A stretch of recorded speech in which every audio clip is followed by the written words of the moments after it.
They told me when I got clean that if I wanted to stay clean and be happy, they had a deal for me. And that deal was for the rest of my life, your life is going to be helping and serving junkies. I grew up in a middle-class family. It's not from lack of love, lack of caring that I ended up getting strung out and all of those things.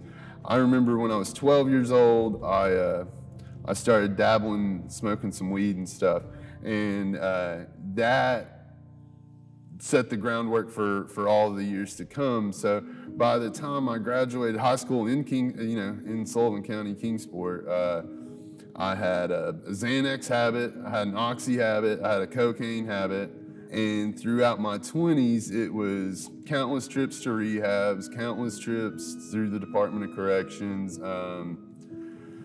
strung out, $900 a day on opiates, pretty easy to do, all the while committing numerous crimes and hurting the people I love the most, breaking promises, and that place where you walk into a room and you can't hold eye contact with anybody from the guilt and the shame. So I'd see someone and my eyes would immediately divert to the floor. And you'd look at me and it was an overwhelming sense of being less than. And at 32 years old, after I'd got off parole, I had nobody breathing down my neck.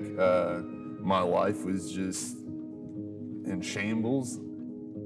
What I noticed was I would go see doctors and I would go to, I would end up in institutions and I've been diagnosed with everything you can think of.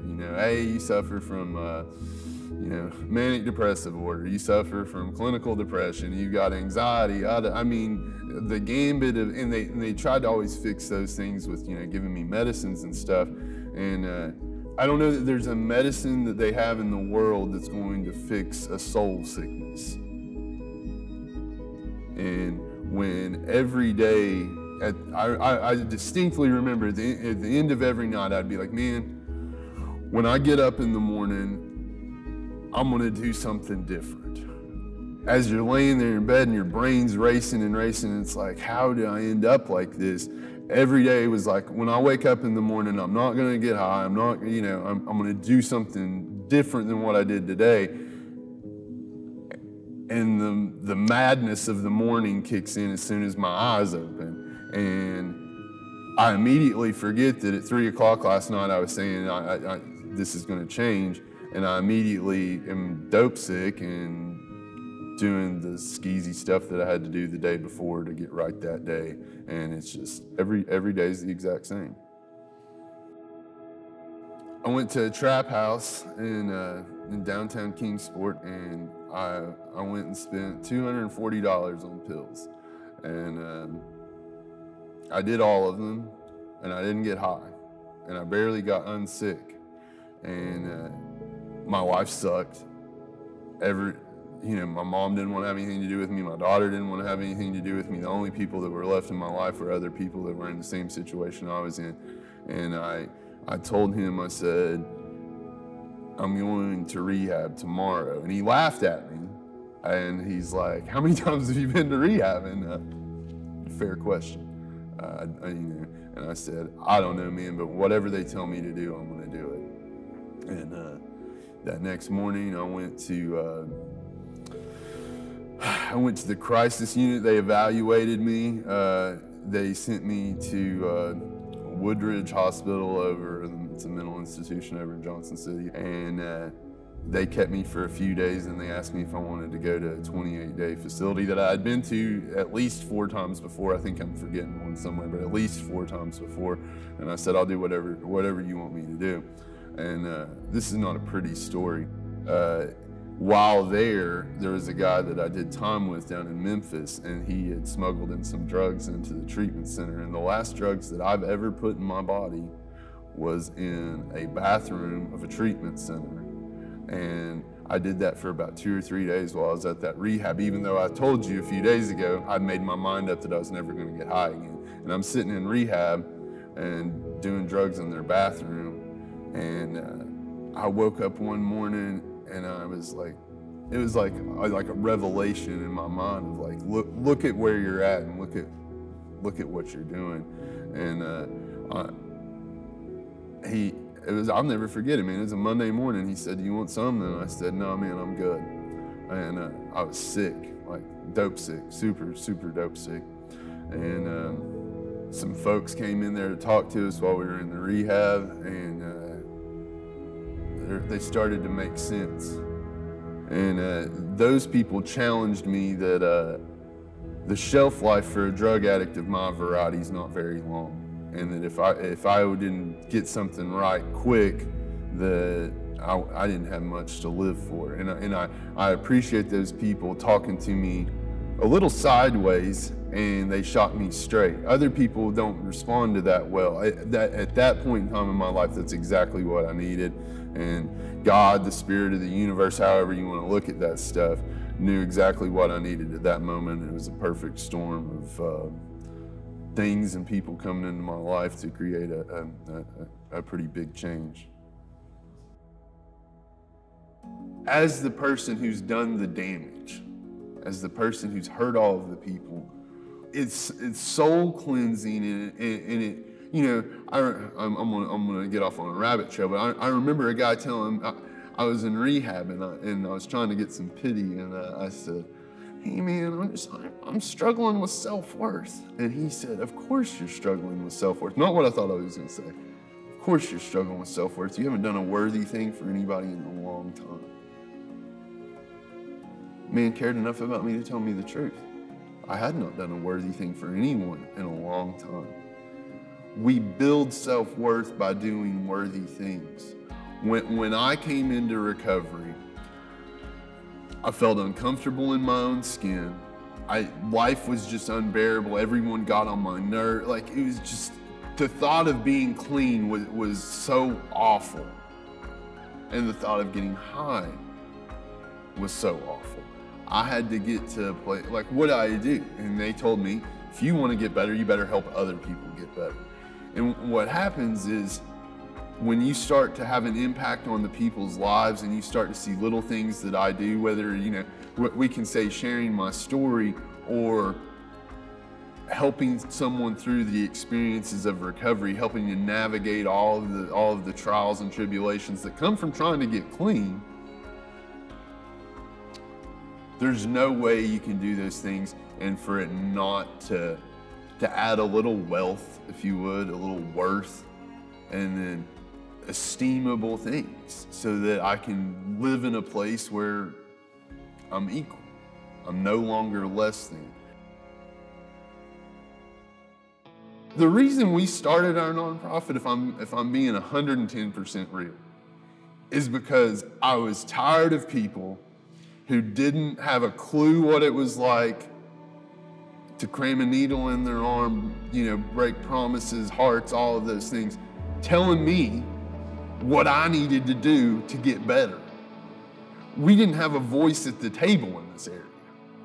So, out of spite, out of passion, out of the care for my people who are out here overdosing and dying, we decided we were going to start a nonprofit, and we were going to help those folks, and we were going to make sure that our people had a voice at the table. And I think we've done a pretty good job with that. We started our first sober living house in June 1st. That was our open day. We started taking people at the end of May because the need was so great that people asked before we were open, and I just don't have the heart to be like, hey, figure it out while you're on the streets for the next week or two so we can get it open. So it is all men's housing. We are certified through the Tennessee Department of Corrections. Each house has got 8 men's. We got a house in Kingsport, a house in Johnson City. I'm opening another one in Kingsport today. There's cameras in all of the common areas. We administer drug screens at minimum once a week, usually probably twice a week. We test for everything under the sun. We partner with some local agencies that help our guys get jobs, other places that offer outpatient services. They pay $125 a week. That $125 a week pays for their rent, their water, their electric, their internet, their hygiene items, all of the cleaning supplies, And we've got some great partners that help fill in some of the gaps. And it's like seeing my lifelong passion lifelong passion because lifelong passion because, I got clean. March will be 7 years. In that 7 years, what I've noticed is that my people need more help than what's available. And sometimes they need help navigating how to do that. I think it's important for all of us to tell our stories for different reasons. But one is, we're told how we're supposed to recover. What I hope to do by sharing my story is to let anyone and everyone know there's help out there. And even if you're just an old dope fiend, Northeast Tennessee junkie, you can get better. There's people out there that will help you get better. There's people out there that have been where you've been, and there's a pathway out. And we don't have to fit into a cookie cutter box of what the world or the powers that be think that we should have to recover like.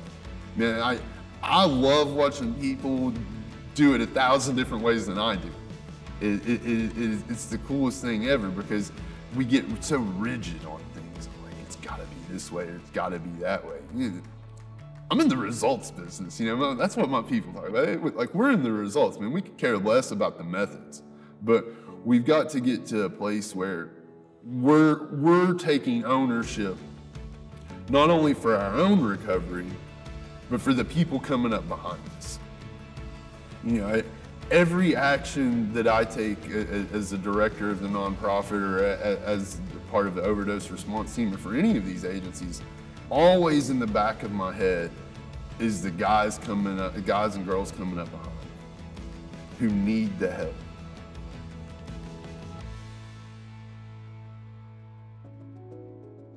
We're a direct reflection of what it's supposed to look like for people in recovery. So when we opened our first house, there's a gentleman that lives next door. They've lived there for 59 years. And when we're getting ready to open the house, I was terrified to go talk to the old man because I was like, he's gonna hate us. And I went over and just had the conversation with him. Hey, this is what we're trying to do. I talked to him 2 weeks ago. I said, how's our guys doing? You got any complaints? He said, Craig, y'all are the best neighbors we've ever had. Best neighbors we've ever had. When we go and help the neighbors who don't suffer from substance abuse, when we go and help those folks, the sense of purpose and direction and worth, those things start to multiply and multiply. And then earlier in this interview, I was talking about back in the day when I would see someone who I thought had their stuff together in life, I would immediately divert my eyes. There's not a person in this world today that I have to hang my head for. There's not a soul on this planet who's any better or any worse than I am. We're equals. And for years and decades of my life, I felt less than. And what I hope to see with our guys is that they get equal. There's no more guilt, there's no more shame, there's no more, I hate who I am, so I've immediately got to look at the floor. And what I hope our neighbors see, what I hope our community sees, is if we just give these guys a chance and realize that they're human, we'll get responses like what I got from my neighbor. Y'all, they're the best neighbors. He's lived there for 59 years. Best neighbors I've ever had.